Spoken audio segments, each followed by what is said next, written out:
अब आप बताइए।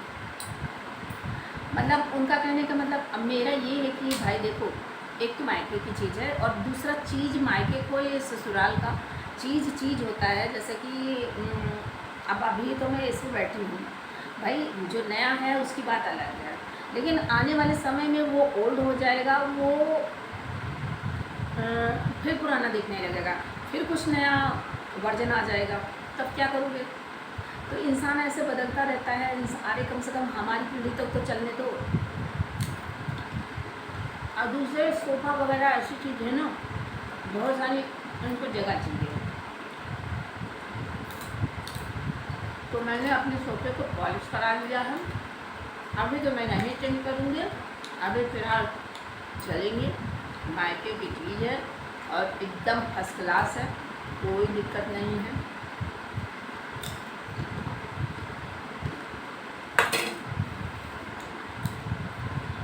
जब कोई दिक्कत नहीं हो तो फिर चेंज करने का सवाल ही नहीं उठता।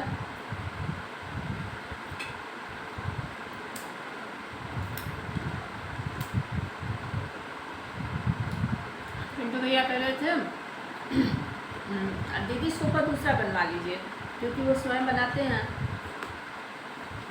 हम पर बनवा के लूँ मैं सोफ़ा, लेकिन भैया इनको क्या करेंगे? बैठे बैठा 30-35 हज़ार का चूना लग जाएगा। वैसे हस्बैंड का काफ़ी खर्च हो चुका है। अब मन तो बहुत है हस्बैंड का कि बस इसको चेंज कर लूँ, लेकिन ठीक है यार, क्या ही दिक्कत कर रहा है। सबसे बड़ी बात है इसकी लकड़ी बहुत अच्छी है। अगर इसके लकड़ी से उस दिन मेरे हाथ में लग गया, यहाँ पे बेटे जी हंसी कर रहे थे, कुछ ऐसे बोले और मैंने बोल दिया तो ठेलने लगे, और मेरी हाथ जो है इस लकड़ी से ऐसे कुछ तेज लगा, यहाँ की मेरी ऐसे लग रही जैसे हड्डी, पता नहीं दर्द कर रहा है यार महीनों से। तो मैं कह रही थी बेटे जी से लग रहा है मेरे से, तो उनको सोचे कि मम्मी ऐसे ही बोल रही है। अब मुझे लग रहा है कि मुझे एक्सरे करा लेना चाहिए, या फिर डॉक्टर को तो मैंने अभी नहीं दिखाया, मैंने जेल लगाया, और मैं चाह रही हूँ कि मैं एक्सरे करा लूँ अगर डॉक्टर बोलते हैं तो। यहाँ पे मैं ये इस जगह पे हड्डी में चोट लग गई है। अब ऐसा कुछ ना रहे, बस चोट ही हो।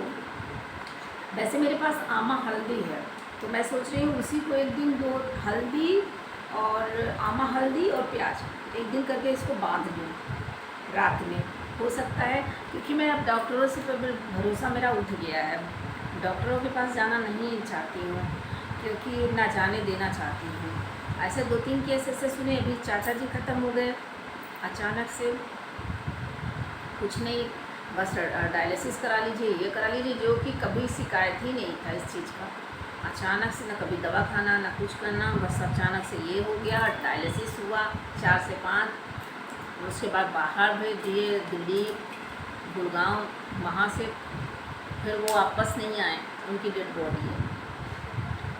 और आँख बंद करके अब किसी पर भरोसा करने लायक नहीं, और ना ही करिए। मैं क्या करती हूँ, मैं जाती हूँ कहीं एक्सरे करा लो, कहीं दर्द की दवाई दे देंगे, मतलब एकदम दवा इतने थोक भाव देंगे कि बाप रे, देख के हालत ख़राब हो जाए।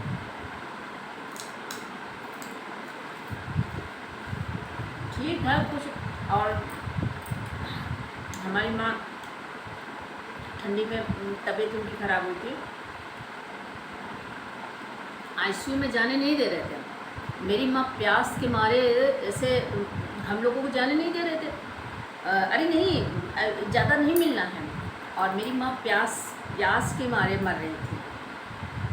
और जब नर्सों से कहती थी अरे चुप रहो, बुढ़िया पानी मांग रही है, बुढ़िया पानी मांग रही है, जो वो टॉयलेट वगैरह नहीं चेंज करती हैं, जो बिस्तर वाला काम करती हैं, तो मेरी माँ कही कि पानी पिला दीजिए, तो वो बेचारी पानी पिलाई। आईसीयू में एक मतलब लिख के दे दिए कि इतना से इतना, इतना से इतना।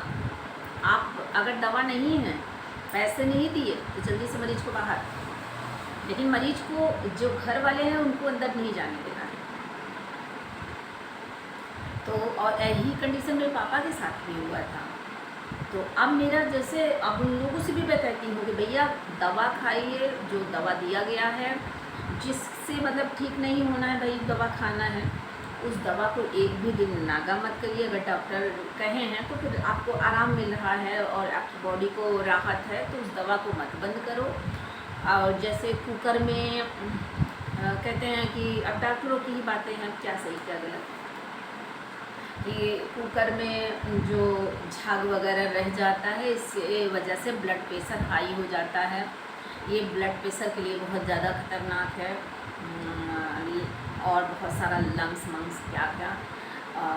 तो ये होता है कि ये जो चीज़ छोटी छोटी चीज़ें हैं, जो देसी चीज़ें हम लोग बटलोई में पकाते थे, तो जो झाग निकलता था ऊपर जाता था, उसको निकाल दिया जाता था, खुले बर्तन में पकाते थे, वो प्रॉब्लम नहीं है। तो मैं क्या करती हूँ कि दाल जब पकाती हूँ, इसकी मैंने वीडियो भी शेयर करी है, और दाल का जो झाग है उसको मैं निकाल देती हूँ, और चावल को मैं भगोने में पकाना स्टार्ट कर दी हूँ। मतलब आधे से थोड़ा सा कम हमारा दाल जो है खुले में पक जाता था। फिर उसके बाद झाग निकालने के बाद नमक वगैरह डाल के हम उसको बंद करके रख देते हैं। तो ये चीज़ आप लोग भी करिए, और कोशिश करिए कि हमारा जो सुबह शाम, हाउस वाइफ दोनों टाइम तो नहीं कर सकती, बट एक टाइम, लेकिन अगर ज़्यादातर हम ये कहेंगे कि मॉर्निंग में आप थोड़ा सा अपने लिए टाइम निकालिए, योगा करिए। और हरी सब्जियों का तो सलाह नहीं दूँगी, हरी सब्जियां खाइए, क्योंकि मुझे अच्छी नहीं लगती है भाई हरी सब्जियां, और मैं खाती हूँ अपने, जैसे दवा से अच्छा है, बट नाक दबा के खाती हूँ। और ये सब चीज़ें अगर मैं भी करूँगी तो मैं भी ठीक एकदम स्वस्थ रहूँगी। अगर आप नियमित रूप से ये सारी चीज़ें करते हो, तो सारी दवाइयाँ बंद हो जाएंगी, सारा चीज़ ठीक रहेगा, और आप एकदम बिंदास जियोगे। भाई कल क्या होगा ये किसी ने नहीं देखा है, लेकिन जिस हिसाब से पोल्यूशन बढ़ रही है, जिस हिसाब से बहुत हर क्षेत्र में गंदगी फैल गई है, जैसे कि डॉक्टरों का सम्मान मैं करती हूँ, हर लोगों का सम्मान करना चाहिए। कहते हैं भगवान के बाद दूसरा नंबर जो डॉक्टरों का है। तो हम कहते हैं कि जो चीज़ इसमें सब नहीं करते हैं, ऐसा सब नहीं करते हैं, कुछ ही हैं जो लालच में करते हैं, ना जानकारी की वजह से करते हैं, लेकिन कुछ ही हैं, सब नहीं हैं, सब डॉक्टर इसमें नहीं हैं। लेकिन जो कुछ करते हैं इस तरह से, तो क्या उनकी ज़मीर नहीं गवाही देता कि हाँ हम ऐसे क्यों कर रहे हैं। जिस चीज़ का हम पब्लिक से पैसे ले रहे हैं, तो कम से कम उस चीज़ का तो वफादारी हम करें। तो आम पब्लिक को मतलब आए दिन ऐसे सुनने को आता है, तो फिर भाई थोड़ा सा इस चीज़ का डर लगता है कि भाई जब अपने को कष्ट होता है, अपने फैमिली को कष्ट होता है, तब डर लगता है। नहीं तो अब तक मैं कफ के दिखा देती हूँ, मेरे पैर में चोट लग गई और फिर मैं वहाँ पे भी नहीं गई, और अभी देसी दवाई पे ही चल रही हूँ। देखते हैं क्या होता है, बट हम जाएंगे। हम डॉक्टरों की बहुत बुराई नहीं कर रहे हैं, लेकिन भाई जो इस तरह की लापरवाही कर रहे हैं, हम पैसा दे रहे हैं, जब हम पैसा दे रहे हैं तो उस चीज़ का थोड़ा सा ध्यान तो रखना चाहिए सभी को, कोई भी कर्मचारी हो। हम हाउस वाइफ हैं, अगर हम अपने परिवार के लिए खाना बना रहे हैं तो हमें इतनी ध्यान देना चाहिए कि हाँ ये खाना हमारा स्वच्छ है, क्या हम इसको एकदम सफाई से बना रहे हैं, क्या इसमें कोई अदर चीज़ नहीं जा रहा है, जैसे कि ढक्के बना रहे हैं, गर्मियों में हैं, छिपकली वगैरह हैं, बहुत सारी चीज़ें हैं, क्या सब्जियों को हम अच्छे से धो रहे हैं। तो ये हमारी जिम्मेदारी है। अगर हम थोड़ी सी लापरवाही करते हैं तो बहुत सारी चीज़ें सुनने में आ जाती हैं। जैसे कि देखिए कुछ आया नहीं है, काफ़ी सुनने में आता है कि फ्रिज में रखी हुई सब्जियां और खुला दूध, उसमें आप समझ सकते हो शाम का टाइम है और भोले बाबा कृपा करें सबके ऊपर और ऐसी नौबत किसी के ऊपर ना आए। बच्चों को दिए और खुद पिए, कभी कभी क्या होता है कि बच्चों को ही दे दिए। तो मतलब हम अपने जिस बच्चे को हम पालते हैं उसी बच्चे को हम कैसे ऐसे कर सकते हैं। तो कहते हैं जो ऊपर वाला है, मारने वाला भी वही है, जियाने वाला भी वही है। और जब तक जो आया है वो उस तरह से, लेकिन कुछ अगर अपने से कोई गलती हो जाती है तो फिर मरना जीना एक बराबर हो जाता है। तो इसलिए भविष्य में क्या लिखा है मुझे नहीं पता, मैं थोड़ा सा इस चीज़ का बहुत ध्यान देती हूँ और देना भी चाहिए। तो यही चीज़ सबके ऊपर लागू होता है।